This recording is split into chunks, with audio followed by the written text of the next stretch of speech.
이제 아파트에 대한 그 일반 대중들의 관심이든 아니면 뭐 사는 그 비율들은 점점 늘어나고 있는 반면에 저층형 집합주택에 대한 관심은 상대적으로 훨씬 더 소홀했던 것 같아요.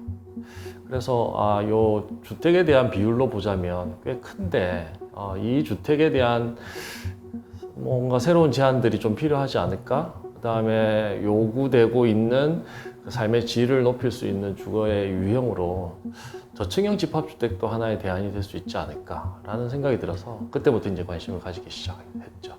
단독주택은 어쨌든 사용자가 어느 정도 결정돼 있는 상태에서 진행을 하다 보니까 그들의 요구나 니즈에 의해서 설계되는 방향성을 가지고 있고요.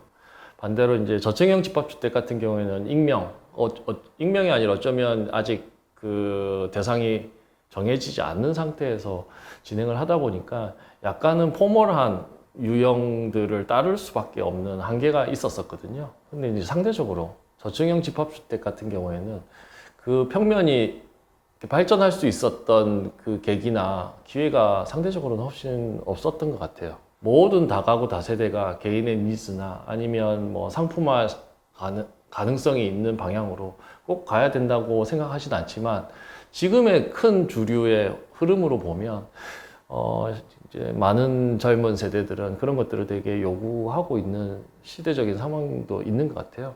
여지껏 이제 우리가 살아왔던 주택의 유형 중에 아파트와 다가구 다세대가 많은 비중을 차지하고 있다고 이야기를 드렸었지만 그 주택의 유형 속에 살아왔던 우리 자신들을 다시 되돌아보면 우리한테 이웃이 있었나? 옆집 사람이 있었나? 같이 살고 있는 그 공동주택임에도 불구하고 사실은 되게 다 분리돼 있거나 아니면 프라이버시라는 이름으로 사실 전부 다 떨어져 있었거든요.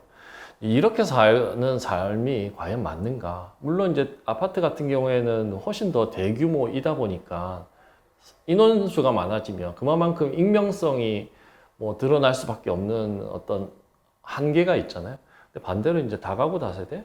저층형 집합주택 같은 경우에는 훨씬 세대수가 적거든요. 뭐 많아봐야 10세대 내외 정도? 그 정도라고 하면 서로 모르고 지내기에도 힘든 정도의 인원수잖아요. 공용부에 대한 내용들을 너무 또 소홀히 하지 않았나 하는 생각이 들어요.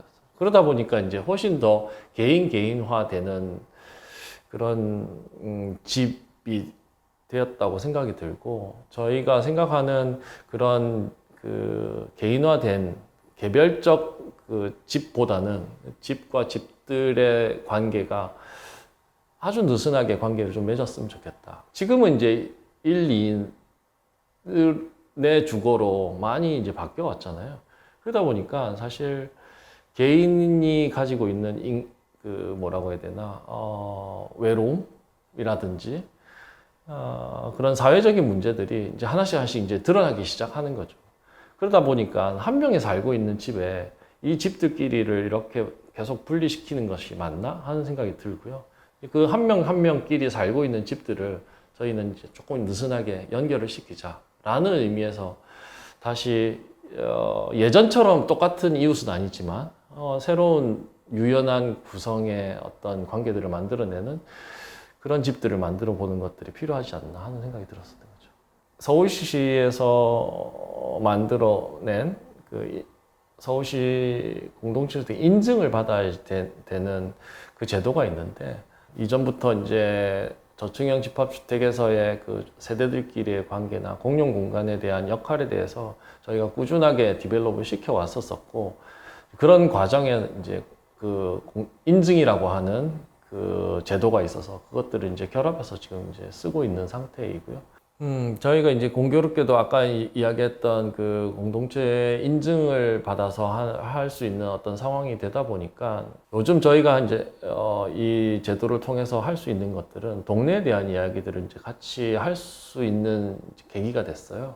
땅을 선택을 할 때 저희가 그 영역, 이제 바운더리가 저희가 한 반경 한 300m 이내에 있는 필지들을 저희가 선택을 하고 그것들을 매입을 해서 이제 주택들을 지금 짓고 있는데, 그렇게 하나씩 점조직으로 건물들을 만들어내고 새로운 프로그램이 들어섰을 때 동네에 어떤 역할들을 할 것인지 뭐 그거에 대한 관심들을 가지고 요즘 작업을 하고 있고요. 그런 작업을 하기 위해서 저희가 맨 처음에 시작했던 것들은 리서치였었어요.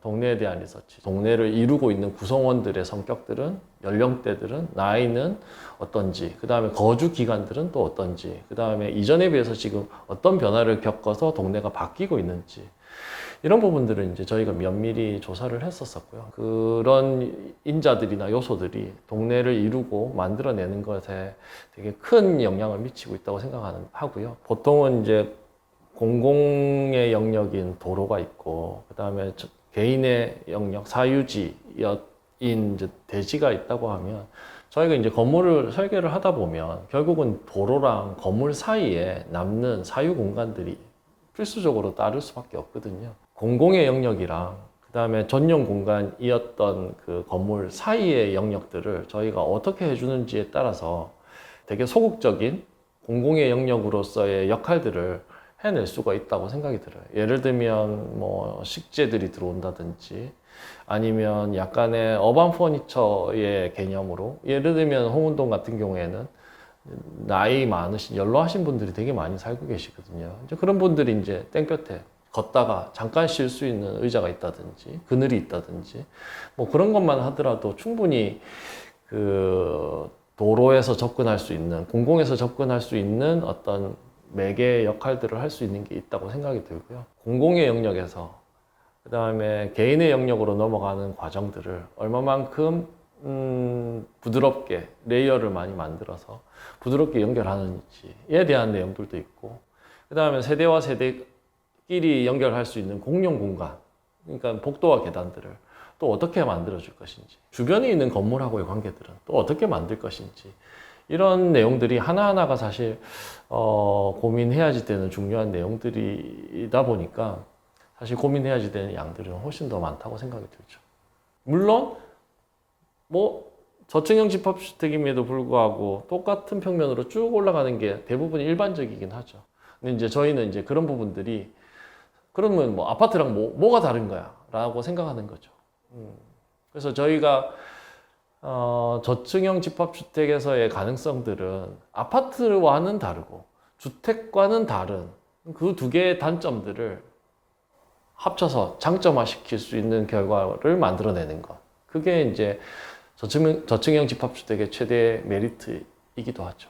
사실 그 이제 우리가 할 수 있는 영역은 개인의 영역 안에서 공적인 영역 부분과 만나는 접점에서 이제 어떻게 구성을 할 것인지, 어떤 계획을 할 것이고, 어떤 제안을 할 것인지에 지금은 머물러 있다고 생각이 들어요. 이제 그런 공공의 필지들을 또 어떻게 재배치하고 그 동네에 필요로 하는 구성 또는 프로그램이 들어오느냐에 따라서 동네는 공공의 역할들은 훨씬 더 많이 할 수 있고 또 해야지 된다고 생각이 드는 거죠. 지금 뭐 동네 구석구석에 공원들은 있거든요. 근데 그 공원을 쓰고 있는 사람들을 보면 어린이 놀이터, 어린이가 없는 동네에 어린이 놀이터가 무슨 의미가 있냐는 거죠.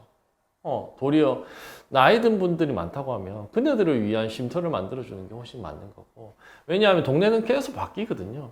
바뀌는 거에 대해서 대응할 수 있는 공공적인 어떤 변화들을 계속 관심을 가져줘야 되는데 그 속도가 따라가지는 못하고 있는 것 같아요. 그런 부분들을 사실 이건 공공이 해야지 돼 라고 이야기하는 것도 하나가 필요하고요.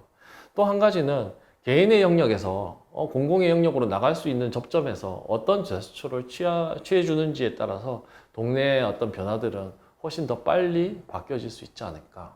그러면 우리 동네가 뭔가 저런 새로운 시도에 의해서 바뀌고 있구나. 그 다음에 같이 즐길 수 있는 준비가 되고, 또는 어떤 프로그램에 또 같이 참여할 수 있는 그 기회도 이제 저는 생긴다고 봐지는 거죠. 그런 단어가 맞는지는 잘 모르겠지만 공간의 자기화. 어떤 똑같은 공간이라 하더라도 개인이 들어가면 그 사람에 의해서 이제 공간이 변하듯이 자기의 성향이나 자기 개인의 어떤 캐릭터가 잘 맞아떨어질 수 있는, 성격을 잘 표현하거나 보여줄 수 있는 공간이 저는 필요로 하다고 보거든요. 이제 그렇게 선택할 수 있는 다양한 공간들이 앞으로는 더 많이 나왔으면 좋겠다. 이제 젊은 세대, 예전에는 뭐 자기의 어떤 취향이든 이런 것들을 보여주기 위해서 뭐 가방이다. 아니면 또 뭐가 있을까요? 자동차다. 이런 걸로 이제 보여줬다고 하면 앞으로는 이제 자기가 살고 있는 주거 또는 집, 공간을 자기를 보여줄 수 있는 중요한 어떤 이슈로 이야기될 수 있지 않을까. 그런 공간과 가구와 가전들이 연결되면서 그것들이 하나로 연결되면 그 공간이야말로 훨씬 더 캐릭터가 살아있는 그런 영역이 되지 않을까라고 생각이 들고, 개인의 시대에서 개인의 어떤 성격이나 아니면 캐릭터를 보여줄 수 있는 공간도 물론 중요하기도 하고요.